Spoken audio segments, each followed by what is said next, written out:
do Virada Paulista Podcast, começando mais um episódio, o 26º aí, né?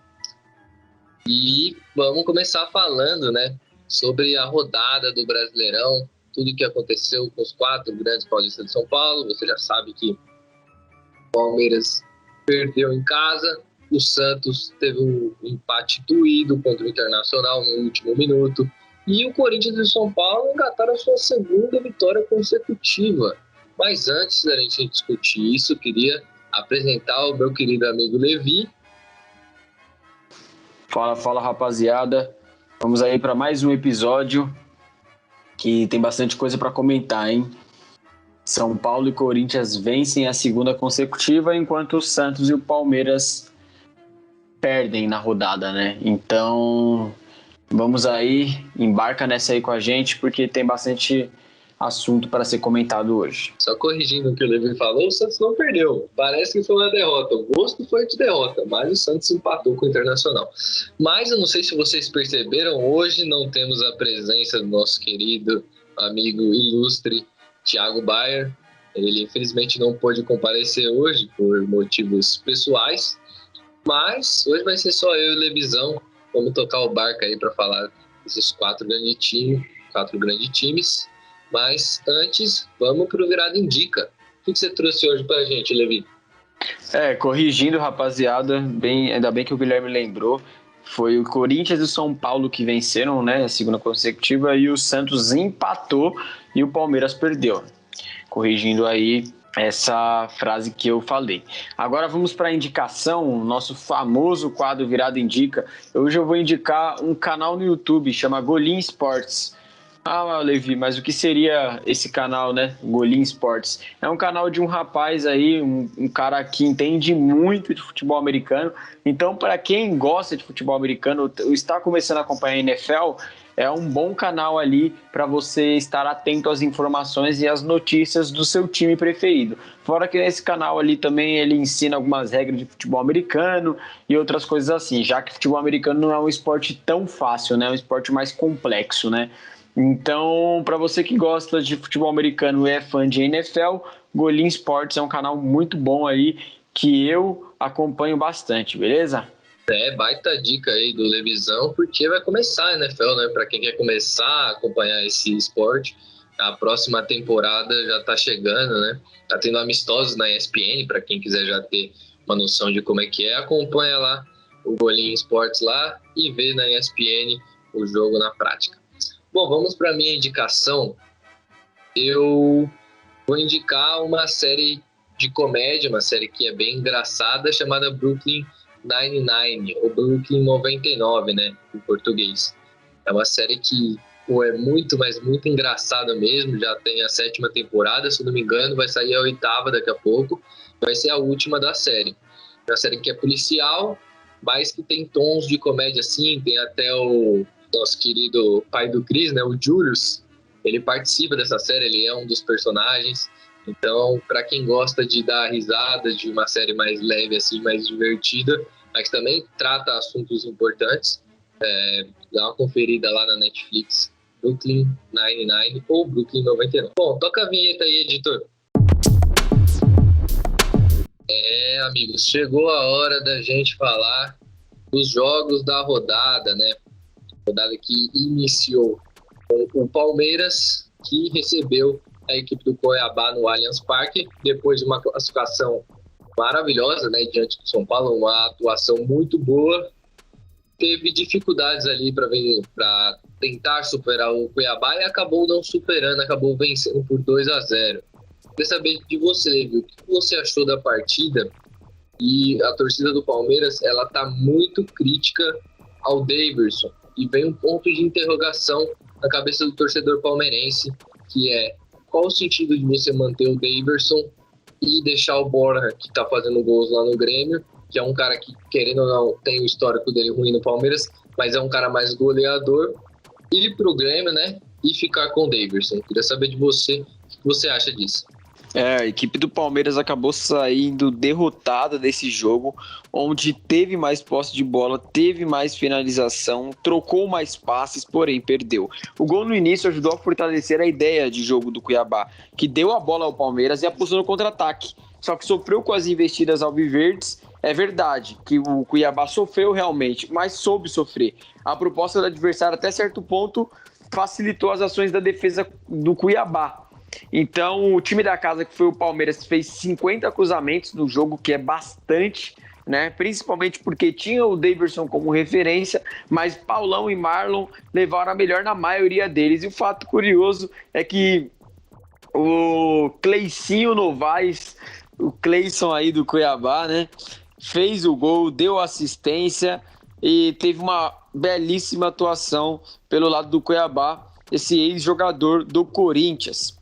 Palmeiras não foi bem, a torcida está criticando bastante o Daverson e realmente, se a gente for parar para pensar, será que não era melhor ficar com o Borja?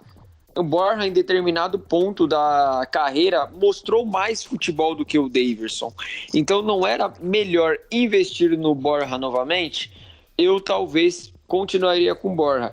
Tá certo que o Daverson, quando voltou de empréstimo para o Palmeiras novamente nessa passagem, os primeiros jogos dele ali estava destoando positivamente, ou seja, o Daverson estava tendo boas atuações, só que agora o Daverson voltou a cair, né? Voltou a ter atuações medianas, atuações em que a torcida do Palmeiras critica muito o atacante e assim fica difícil defender o Daverson, porque a situação dele hoje na equipe do Palmeiras é muito parecida com aquela primeira passagem dele pela equipe alviverde, onde foi bastante criticado. E por incrível que pareça, eu pelo menos nunca tinha visto algo parecido com isso. O Daverson saiu de campo com simplesmente uma nota de 5.0 no SofaScore. Eu nunca tinha visto algo próximo disso. E como o SofaScore é uma plataforma que a gente trabalha bastante, vale a pena notar. Realmente uma partida muito ruim do Daverson e da equipe palmeirense no geral, onde o Cuiabá até certo ponto sofreu, só que soube sofrer e conseguiu catalisar esse sofrimento em chances de gol e eventualmente 2 gols para a equipe do Cuiabá, que saiu vitoriosa do Allianz Parque. Sim, o Daverson, que a gente até destacou aqui, né, no início dele, como ele falou, a gente fez lá no nosso Instagram o Virada Destaque, que a gente vai ter que mudar o nome do quadro para Virada Zica, né? Porque a gente fez do Daverson, ele entrou em uma fase. A gente fez do Wellington do São Paulo, ele machucou. A gente fez do João Paulo, ele falhou no outro jogo. Mas vamos continuar aí com o quadro, né? Porque é muito legal. Acompanha lá a gente no Instagram, só aproveitando esse gancho. Bom, a torcida do Palmeiras, ela começa a ficar um pouco bolada assim, com a diretoria por conta de ver os principais rivais da temporada, e eu não estou falando dos outros rivais paulistas, estou falando de Atlético Mineiro e Flamengo, se reforçando, trazendo jogadores, especialmente para o setor ofensivo, né? Coisa que o Palmeiras hoje conta com o Luiz Adriano, não joga, e com o Daverson, que, para o azar, né, do torcedor palmeirense, tem que ser o titular dessa equipe do Palmeiras, já que o Abel não confia mais no Luiz Adriano. E, por outro lado, ver times como o Atlético Mineiro, próximo rival da semifinal da Libertadores, com ataque que tem o Hulk e Diego Costa, né? 2 grandes centravantes que o Palmeiras poderia ter. Foi muito especulado os 2 no Palmeiras e o Palmeiras não agiu. Então fica aí esse sentimento da torcida de insatisfação com a diretoria. Vamos mudar de jogo agora, né? Vamos falar do rival Corinthians, que foi até o Paraná para enfrentar a equipe do Atlético Paranaense, né? O Atlético, né? Pra quem tá ligado que o Atlético agora tem um H no meio, então virou o Atlético e saiu de lá com uma vitória, porque o Corinthians é impressionante, não perde naquele estádio pro Atlético Paranaense. Mesmo nas suas piores fases, o Corinthians vai lá e sempre consegue arranjar ou uma vitória ou arrancar um pontinho. O Corinthians é difícil perder lá pro Atlético Paranaense. Levi, o que você achou desse jogo aí? E eu queria que você destacasse também se teve evolução, né, dessa equipe do Silvinho, se o Silvinho tem dedo, né, nessa evolução do Corinthians. Eu já queria começar destacando esse jogador que mesmo em tão pouco tempo já faz uma baita diferença na equipe corintiana. E o nome dele é Juliano. Juliano, mais uma vez, muito bem, para variar, né? É um jogador muito diferente, mesmo em tão pouco tempo, é um cara que já consegue mostrar a efetividade dele em campo. Até comentei no meu Twitter, para quem não me segue lá no Twitter, LS Jambeiro. Eu até comentei lá no meu Twitter que o Juliano é um cara que não está aparecendo muito em gols e assistências, mas quem assiste o jogo do Corinthians está vendo que ele está cada vez melhor fisicamente, né? Ele já está chegando próximo ao auge dele físico. Acredito que em 10 jogos, mais uns 10, 15 jogos, o Juliano fique muito bem fisicamente. E ele é um cara que ele aparece nas construções das jogadas. A gente pode notar aqui que no início dele pelo Corinthians, ele tem 3 jogos, uma assistência já, 4 passes decisivos e simplesmente o Juliano tem 94% de passes certos. Ou seja, de 135 passes que ele tentou, ele acertou 127. Bolas longas certas, ele tem 100% de acerto, 6 de 6. Dribbles certos, ele tem 6 de 8, 75%. 10 bolas recuperadas e 4 desarmes. A nota dele SofaScore nesse início do Corinthians é 7.03. Então é um jogador muito importante. Gostaria de destacar aí o Juliano, que desde o início já vem mostrando a sua efetividade na equipe do Corinthians. Em relação ao jogo, eu acho que o Corinthians jogou bem, soube catalisar ali os pontos fortes do Atlético. O Terans, eu não sei como pronuncia direito o nome desse jogador, ele estava tendo bastante destaque pela equipe do Atlético, mas ficou bem apagado nesse jogo. O Corinthians conseguiu marcar ele muito bem, assim como o Carlos Eduardo e o Bissoli, que é o fazedor de gol do Atlético, também ficou muito apagado. O Corinthians soube trabalhar esses jogadores muito bem e teve pelo seu lado, com o Fábio Santos, por incrível que pareça, e Gustavo Silva, um ponto forte, né? Um ponto de ataque, um ponto de criar jogadas. O Corinthians, inclusive, saiu no gol numa jogada em que o Watson achou o Fábio Santos, que o Fábio Santos achou o Rony. E ótimo cruzamento do Fábio Santos. Colocou simplesmente na cabeça do Rony, que fez o gol. O Rony também, que merece destaque, pois é um jogador que, apesar da crítica da torcida, e ele é garoto e tá recebendo bastante crítica, mas ele é um jogador ali que contribui, né? Ele é um cara que vem contribuindo para a equipe do Corinthians, por mais que falte às vezes técnica para ele tem contribuído bastante. Então eu quero acompanhar até os próximos jogos como vai ser, se o Rony vai continuar sendo opção da equipe do Corinthians, né? Ou se ele vai acabar indo para o banco de reservas com as chegadas de Juliano e Renato Augusto. Por enquanto ele está jogando.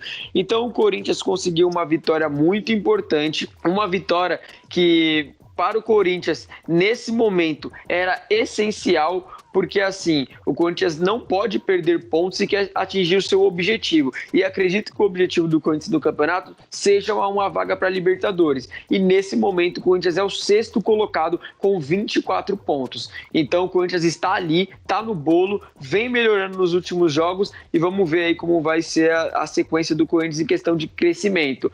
Já foi desmentido aquela questão de prazo de jogos para o Silvinho, não tem prazo nenhum, mas vamos ver se ele consegue fazer com que a equipe consiga alcançar voos maiores nesse Campeonato Brasileiro, ou seja, se classificar para Libertadores com certa tranquilidade, né?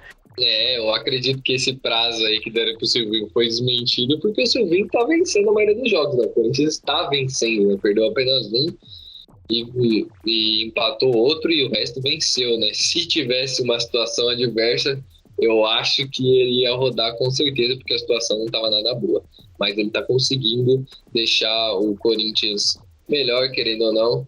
A vinda do Juliano ajuda muito o Silvinho a ter um outro cara ali que desafoga no meio de campo, que contribui bastante, como ele me falou, e está fazendo a equipe evoluir, fazendo jogadores que estavam sendo muito criticados, como o Rony, evoluir também. Bom, agora vamos descer para a Baixada Santista, vamos falar de Santos 2, Internacional 2. O Santos recebeu o Internacional na Vila Belmiro e saiu perdendo, né? Com o gol do Mercado lá, e conseguiu a virada, mas no final com algumas mexidas erradas do Diniz, o Santos voltou a jogar mal, né, porque tinha iniciado mal, e aí toma o gol, e aí depois começa a jogar bem, e aí começa a dominar a partida contra o Internacional, depois volta a jogar mal, com algumas mexidas erradas, e acaba tomando gol no final, com falha de Felipe Jonathan e Luiz Felipe.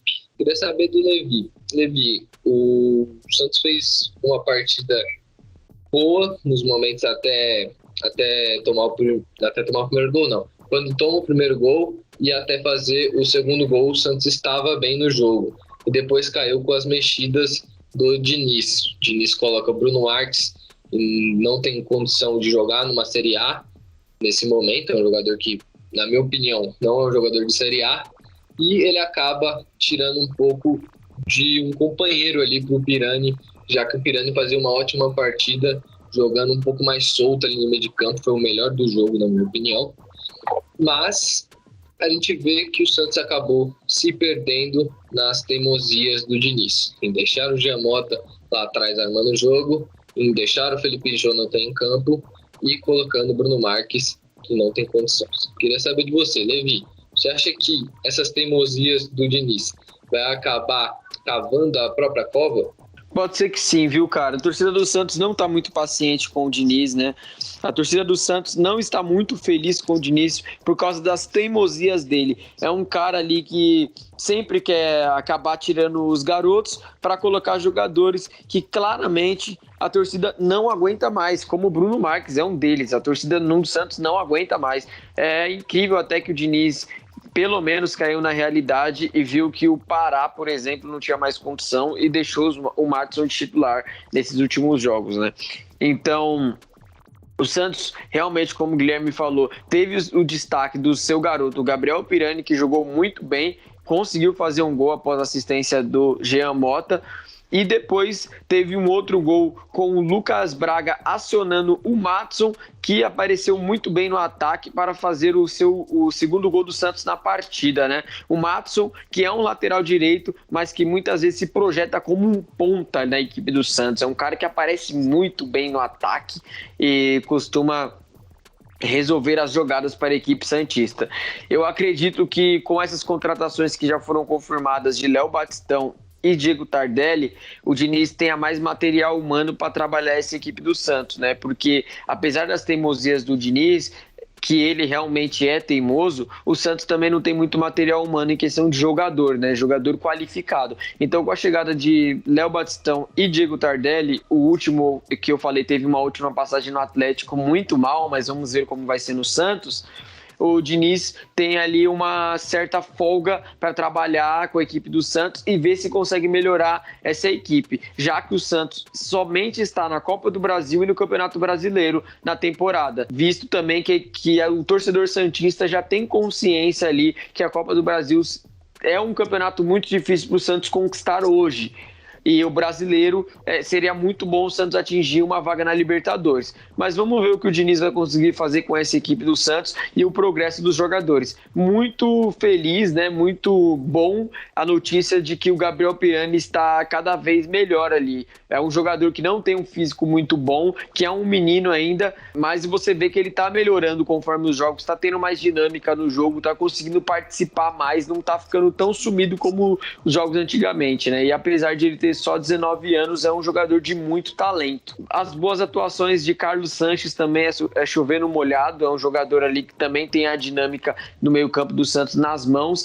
A presença dele melhora jogadores ao redor dele, Camacho, Gabriel Pirani, Lucas Braga, são jogadores que melhoram com a presença dele. Então vamos ver aí o que o Diniz vai conseguir fazer com a equipe do Santos. O torcedor santista aguarda a melhora. Vamos ver se vai ter realmente a melhora em desempenho e em resultados também. Eu acho que o Diniz está na corda bamba, viu? Pelo menos no ponto de vista da torcida, porque é muita improvisação, assim, entre aspas, né? Porque ele tem as teimosias dele e ele não consegue, ou ele não quer enxergar aonde seus jogadores rendem mais.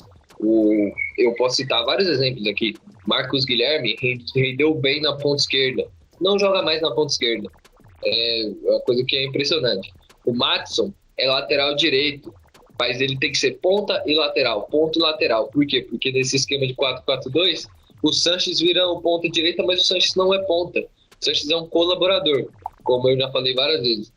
E aí o próprio Maddison falou pro Diniz há uns jogos atrás, eu não sou robô, eu não consigo ir e voltar o tempo inteiro. E aí também tem o Gabriel Pirani, fez um bom jogo, na onde ele sabe jogar, sendo o meia que aproxima, que articula, que sabe se aproximar, faz tabela, entra dentro da área e finaliza. Ele é esse cara, ele vai render melhor assim, mas o Diniz prefere improvisar o Marcos Guilherme ali. E aí tem lateral esquerdo o Felipe Jonathan, que não tem condição mais de estar ali como titular do Santos, o Moraes nunca entra, tem uma linha de zaga muito alta, Luiz Felipe tá jogando ali, é um cara lento, não tem como jogar ali, ele é bom na defesa 1 contra 1, jogando rápido, correndo para trás, ele não consegue. E aí a gente vê o zagueiro que joga pelo lado esquerdo, o Kaique, e nesse último jogo o Palha, sofrendo para consertar o erro do Felipe Jonathan e a lentidão do Luiz Felipe. No jogo contra o Libertad, o Kaique foi expulso, e nesse jogo o Wagner Leonardo teria que ter sido expulso, mas não foi. E a gente vê que, o Diniz, ele parece que enxerga outro jogo às vezes. No lance do último gol do Inter, a falha é do Felipe Jonathan, e ele cobra o Lucas Braga. O Lucas Braga tá ali fazendo uma função que não é a dele. Ele fica muito bolado com o Lucas Braga. Fica até uma situação constrangedora de ver, sendo que o erro é claramente do Felipe Jonathan. Mas e dele, né? Porque o Felipe Jonathan tá mal posicionado porque ele escala. Mas, por isso, por hoje é só, né, de Santos. Vamos falar agora do tricolor paulista, viajou até Recife e foi enfrentar a equipe do Sport e voltou com 3 pontos na bagagem. Um gol de Pablo, né? O São Paulo conseguiu essa vitória. Um jogo bem morno, um jogo bem chatinho, assim, diga-se de passagem. Mas 3 pontos são 3 pontos. O São Paulo precisava muito para parar de olhar para a parte de baixo da tabela e começar a olhar para a parte de cima. E o seu Pablo, né? Se o Pablo tivesse feito esse gol que ele fez na noite de terça-feira da última semana contra o Palmeiras, provavelmente o jogo poderia ter sido outro, é o que pensa o torcedor São Paulino. Eu queria saber de você, Levi, o que você achou desse jogo aí? O jogo foi bem morno, né? Diga-se de passagem.